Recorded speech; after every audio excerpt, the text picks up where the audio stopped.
बहुत समय पहले की बात है। एक जंगल में एक चालाक सिया रहता था। उसका नाम महाचतुर था और वो हमेशा कुछ न कुछ चालें सोचता रहता था जिससे उसे आसानी से भोजन मिल सके।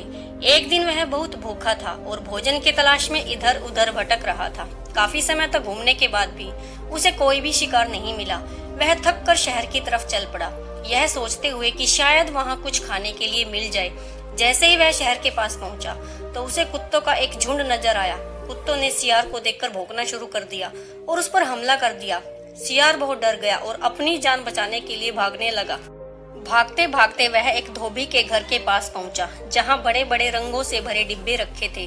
अपनी जान बचाने के लिए सियार उन डिब्बों में कूद गया और जैसे ही कुत्तों का झुंड वहां से चला गया तो सियार डिब्बे से बाहर निकला। लेकिन जब वह बाहर निकला तो उसने देखा कि उसका पूरा शरीर नीले रंग से रंग गया है। अब वह एक साधारण सियार नहीं दिख रहा था, बल्कि नीला रंग उसे पूरी तरह से अलग और विचित्र बना रहा था।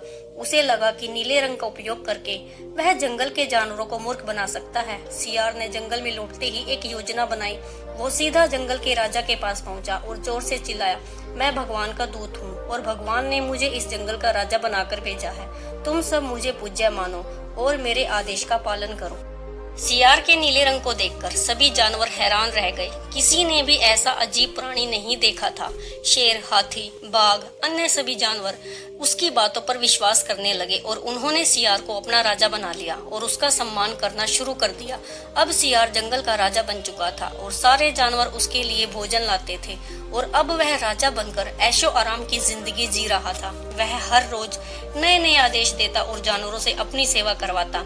उसे लगता था कि अब उसकी चालाकी से वह हमेशा जंगल का राजा बना रहेगा और कोई भी उसकी सच्चाई नहीं जान पाएगा। लेकिन एक दिन उसकी सच्चाई का पर्दाफाश हो गया। हुआ यह कि कुछ सियार एक रात आपस में लड़ रहे थे और जोर जोर से चिल्लाने लगे। जब नीले सियार ने यह सुना तो वह अपनी मूल प्रवृत्ति को भूल गया और खुद भी जोर जोर से हुआ हुआ करने लगा।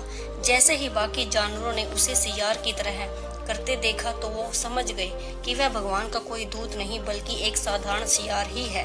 सभी जानवर बहुत गुस्सा हो गए और उन्होंने उसे पकड़कर उसकी असलियत का पर्दाफाश किया। उसके बाद उन्होंने उसे जंगल से भगा दिया और फिर कभी उसकी बातों पर विश्वास नहीं किया। सीख, धोखे और चालाकी से ज्यादा समय तक कभी भी दूसरों को मूर्ख नहीं बनाया जा सकता। सच हमेशा कभी ना कभी सामने आके ही रहता है। Thanks for watching.